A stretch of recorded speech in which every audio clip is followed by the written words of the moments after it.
Hey, it's Mike with the Atlanta Voiceover Studio, the South's premier voiceover training facility. And this video is going to be power packed because we're talking about how to book more voiceover jobs. You're going to want to take notes because I've got everybody from Heidi in here to some of our class instructors to some of our engineers who are booking voiceover jobs. Again, take notes because it's going to be very valuable. So let's get cracking. Hi, I'm Heidi Rue. I'm co-owner of Atlanta Voiceover Studio. And in today's episode of the Atlanta Voiceover Studio Pro Voiceover Training podcast and our YouTube page, we are answering a question that gets asked all the time. So in our email newsletter every Monday, I have a blanks. And so you can fill that in and just reply to us. I am a voice actor and I'm looking for advice or direction in blank. And there are so many people that respond saying that they're looking for direction or advice on booking voiceover work. They're like, I just want to book voiceover work. How do I do that?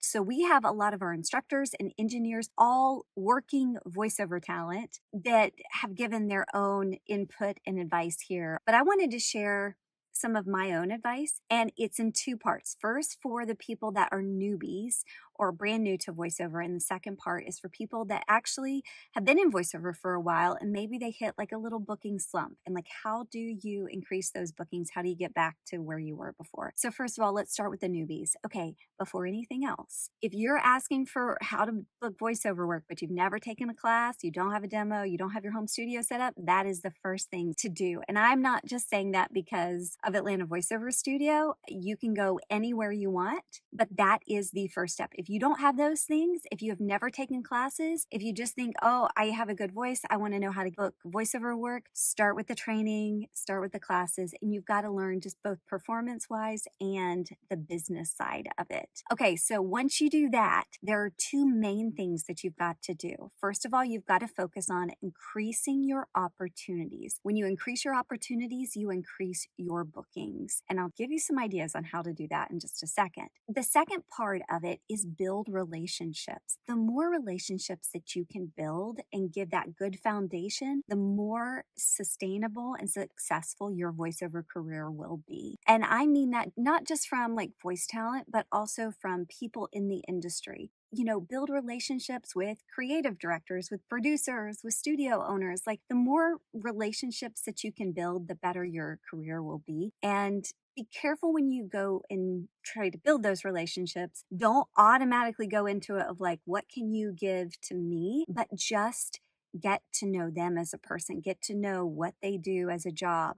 See what they post on LinkedIn, see what they're proud of. The more that you learn about other people, the better those relationships are going to be, and the more fulfilling in the long run. Because again, relationships, it is a two-way street. It is not just like, what can you give to me? So make sure you lean in and really build those relationships in an authentic and genuine way. Okay, so how do you increase opportunities? So there are a lot of different ways that you can get opportunities in voiceover. Online casting sites, or what some people refer to as pay to play sites, because they send you opportunities once you have like a profile and stuff. A lot of these are paid sites. What we recommend is starting maybe with just one, getting really in the habit of doing those auditions, and then as you grow, maybe add a couple other online casting sites. Studio roster. So like Atlanta Voiceover Studio, we have a roster, and a lot of times in our email newsletter, we'll put a link to be able to fill out a form to join our roster. But a lot of other studios all over the country and all over the world have studio rosters. Sometimes they have that information on their website of how to join, or sometimes you just have to email them and say, hi, I'm a voice actor. If you have a roster, I'd love to be considered for it. Let me know what your process is,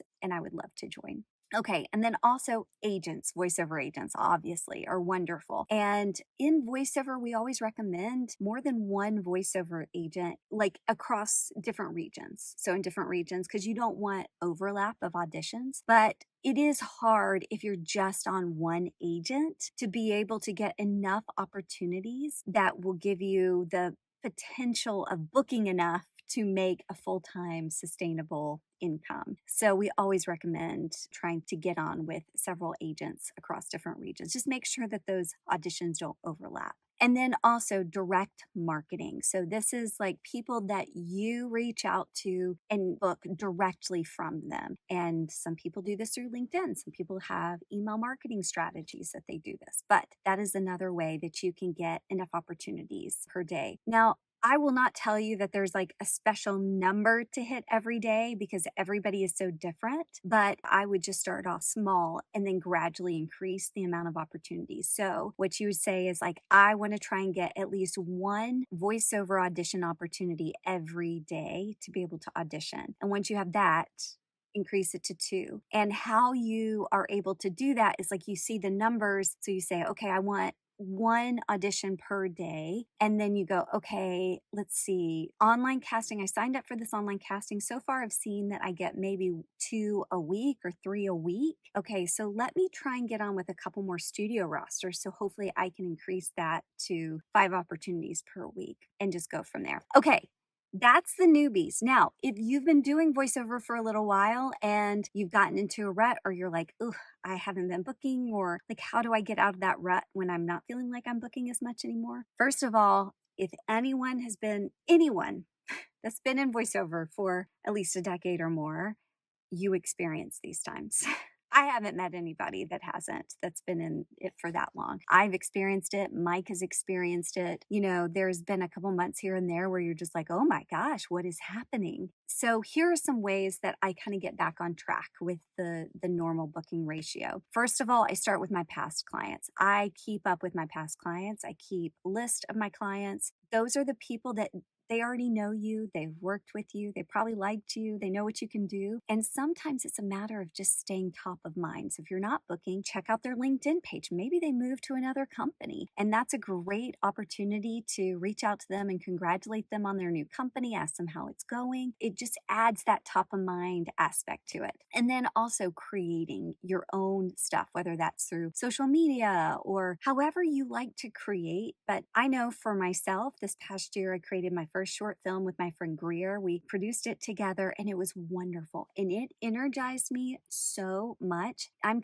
telling you that my bookings have increased this year. And part of it, I feel like, is because of that. It just like energized me. It reminded me of why I'm doing what I'm doing. And then also checking in with yourself, because there are times that in my career, I realized, oh, wow, I'm just not feeling the best about myself. I'm feeling like, I don't know if it's dealing with self esteem or doubt. I know that shows in my auditions. And so, anytime you can just be really self aware of what's going on in here, because that affects out there. Okay, I think that's it. But we've got some other tips and ideas of how to book voiceover work. I hope this helps. Please leave a review or comment or email us. Put a comment on the YouTube page if this is helpful for you or if there's anything else that you want to know. Thank you guys. Hi, I'm Aaron Goodson, and I'm an instructor at Atlanta Voiceover Studio. I teach the beginner voiceover intensive, and some things that have helped me to book voiceover work. I think one is a mindset shift in the way that I view auditions. I don't look at each audition as the end-all, be-all of my career. I try to just have a good time, use each audition as an opportunity to grow and play, and not be concerned about the end outcome. And I think that alleviates some of the pressure and allows me to just have fun and do my thing. And then after I send that audition, I try to immediately forget about it and just keep it pushing on to the next thing. Another thing is I save all of my auditions so that I can periodically listen back to my auditions, especially those auditions that have booked the job, and try to find some of the commonalities, some of the things that have been consistent, some of those things that have been my strengths that have booked the job, so that I can continue to bring those things forth in all of my auditions. Then lastly, when I'm working with a client, one of my main goals is to try to make it as seamless and as painless experience for the client as possible, so that they know that I can be reliable and that I can consistently bring what they're asking for time and time again. You'd also just be amazed about how much the little things go really far in terms of being timely and in being responsive and being available. And I think those things have allowed me to continue to have a career in this thing. So hopefully something in there is useful, and good luck to you. Hi, my name is Arianna Ratner, and I teach character work at Atlanta Voiceover Studio. One thing that's really helped me book voiceover is just knowing traditional acting techniques. So I have a BFA in theater, not that you need a degree in theater, but just an understanding of traditional theater techniques, maybe taking an acting class. It could be a film acting class, could be a theater acting class. It could also be a ton of voiceover classes, but traditional acting training is also important. So there's a couple books that I recommend, The Art of Acting and Building a Character. Those are great books for actors. Another thing that's helped me book is just thinking, I'm probably not going to book this, so might as well just have fun and play and not really care if I book it. So not caring helps you book more. It's annoying, but it's true. Hey everybody, Steve Henderson here, instructor of the Secrets to Sounding Like You course at the Atlanta Voiceover Studio. One thing that I do to book work is give myself the permission to be me at the mic. Now, how do I do that? Well, I've got 11 specific techniques that I use and that I teach you in the course. Would love to see you in there. Next course starts in January, so plenty of time to get ready, and what a great holiday gift, right? Hope to see you in the course and would love to share these 11 techniques with you. Salutations, I'm Marissa Clay. I'm one of the engineers. Something that's helped me in booking VO work is in-person networking. I've made connections with people at Atlanta Voiceover Studio classes, their off-mic night, places like VO Atlanta, and even Dragon Con. If you can make a face-to-face connection, not only will they remember you more, but sometimes it leads to more opportunities, like getting on people's rosters. Hello there. My name is Edilio Diaz. I am one of the classroom engineers. I'm also a contributor to our VO membership mentorship program. A lot of you guys, I see you in the Discord, and you all share wonderful stories, and I love sharing things with you as well. One of the things that's helped me in booking VO work is having a working knowledge of project management principles and also communication skills. Very critical. When I say project management skills, I say I have a working familiarity, but the reality is we all have those skills. Whether it's in your day job or something else, you are one piece of the puzzle. Whenever you think of a project that the client's working on, they're trying to figure out their budget, they're trying to figure out their schedule, they're trying to figure out what available resources I have. You're a small business owner. You're there to provide a specific service to the client, and you're one of those resources. When I talk about like what's their budget, what's the budget like for a national campaign commercial? It's going to be very different than if you're going to be recording for an indie animation or a AAA video game, a student film project. The varying degrees of project level are going to dictate what type of budget they have. Are they looking to hire multiple voice actors? Are they just looking to hire you? Maybe it's just for a few lines. Maybe it's for a big script. Schedule. When's this thing going to come out?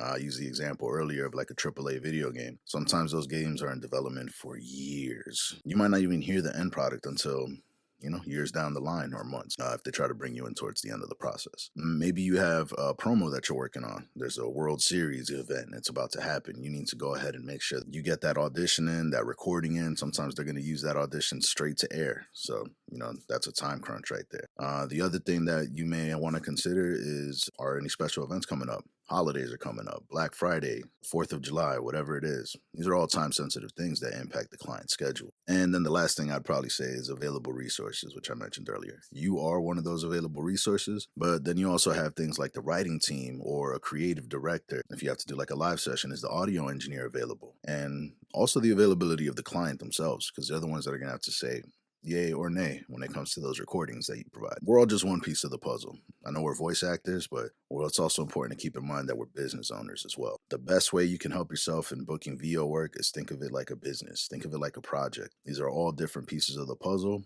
You're one of them. Everybody working together is ultimately going to be able to get you a good product that the client's going to be satisfied with. Make sure you're flexible. That's basically it. That's the way I look at it, at least. And communicate. Always communicate as reasonably fast as you can and as professionally as you can. Those are my 2 cents. I'll check you guys out. Hi there. Excuse the rollers. I'm in a show. I'm Gabby. I work as a sound engineer for Atlanta Voiceover Studio's Monday night beginner voiceover intensive with Jill Perry. Something that has helped me start booking more in VO is establishing myself as a full-time voice actor. I think that it gives people a sense of credibility in me. And either that or they just want to throw me a bone and give me some work, since I have now publicly claimed that I work full-time in voiceover. Something that has helped me start booking more in VO is just having a sense of confidence that only comes with years of training and experience in the industry. I think that nothing could ever replace that sense of experience other than just time spent. So Keep going. It gets easier. You get more confident and you book more work. Something that has helped me start booking in VO from a performance aspect is what I like to call meeting the character where they are as if they're in the middle of a run. So if I'm waking up in this character's body in this given scenario, I'm not stepping up to speak for the first time. This character has been living their life up until this point, and I just happen to be popping up in the middle of it. If they're in the middle of an action, that's where I need to meet them. I think it gives me a sense of urgency, gives me a sense of groundedness and being present in the moment. Something that has helped me start booking in VO from a commercial aspect is giving myself a small amount of time to record an audition. So I'm not belaboring it. I'm not beating it until it's stale. It still feels like spur of the moment, just a thought that I'm having right at this time, and I don't give myself more than like 5 takes. And so it helps me get to where I need to be quicker, which helps me in jobs too, because I can take direction, digest it, and give them what they want as soon as they need it. Hope that helps. Bye. So if you've gotten this far, you're obviously digging the content, and I really appreciate it. If you don't mind, it would mean a whole lot if you gave us a thumbs up, subscribe to the channel if you haven't already, and then share it with another voiceover talent you think may benefit from this. So finally, for me, what I do when I'm not booking work, in all honesty, I sometimes go into a mini depression. And all I want to do is just curl up into a ball. So I do that first just to get it out of the way. I give myself permission to just relax and let the stress fall off of me. And then after that, I go to work. Now, Heidi pretty much shared everything that she does, which is mostly what I do with different iterations. But for the most part, my main thing is going back to past clients. I go specifically to the people that I've booked with through voiceover platforms like Voice123 or one of the other online pay-to-play platforms. I'll go through and I'll make a note of, okay, this is who I worked with, and it goes back for quite a long time, so I always have plenty to draw from. And for me, I'll either write a note to them or I'll send them some swag if I haven't done that in a while. And it never fails. At least one person will reach out, but at the very least, it's always great to remain top of mind. So I hope you got a lot out of this video and all those tips and that you took notes. If you have any questions, you can always reach out to us. Atlanta Voiceover Studio and ProVoiceOverTraining.com is here to equip, elevate, and inspire you in your voiceover journey, giving you the tips and tools and resources you need to create the voiceover career that you want. And yes, you still can have a voiceover career. Cheers to your success.